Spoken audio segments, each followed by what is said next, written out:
sommaire, Grand Cru Ashberg, le domaine Charles Bort, un petit tour du côté du sud-ouest pour un Madiran et on finira par un objet plutôt insolite.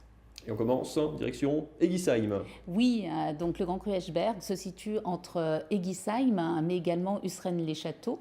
C'est un grand cru qui est à proximité d'un autre grand cru que l'on avait abordé la saison dernière, qui est le Fersigberg, qui est d'ailleurs le même type de sol. Il est classé dans les marneaux calcaires, sauf que le Fersigberg est plutôt calcaire. Le Ashberg, c'est 57 hectares et son nom signifie la colline aux chênes. Qu'est-ce que vous pouvez nous apprendre sur ce terroir, Valérie? Alors, son terroir, il est plutôt caractéristique avec une belle richesse argileuse. Et cette terre argileuse, elle est plutôt aérée grâce à des galets, mais également à des éboulis de calcaire et de grès. La particularité du Ashberg, c'est d'être notamment sur deux coteaux. Donc le terroir est plutôt homogène, mais il y a quelques disparités en fonction des coteaux. Un coteau qui est sur Egisheim, l'autre coteau qui est sur Usren. Et l'autre particularité, c'est qu'il y a une vraie différence au niveau de l'altitude, parce que le point le plus bas culmine à 220 mètres, alors que le point le plus haut culmine à 350 mètres. Donc une vraie différence.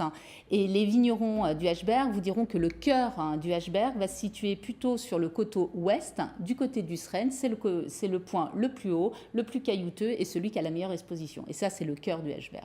Vous m'avez dit ça donne des vins généreux. C'est quoi un vin généreux? C'est des vins qui sont amples, qui sont opulents. Sur les trois cépages qu'on va retrouver essentiellement sur le Ashberg, le Riesling, lui, va vraiment capter la minéralité du cru. Sur sa jeunesse, c'est des Riesling qui sont un peu exubérants. Ils vont être exubérants sur des agrumes, sur des fleurs un peu sauvages. Les Pinots Gris, eux, sur leur jeunesse, sont toujours très fruités, très agréables. Les Gewürztraminer ont de beaux épices. Et si on a par chance une année avec de la belle maturité, on a même des notes mielées qui arrivent. Le domaine que vous nous avez conseillé là-dessus? Alors, le domaine que je vous conseille, c'est le domaine Charles Bort, qui est un domaine familial de 18 hectares, qui travaille en bio. On est à Egisheim, on a rencontré Arnaud Bort, on regarde.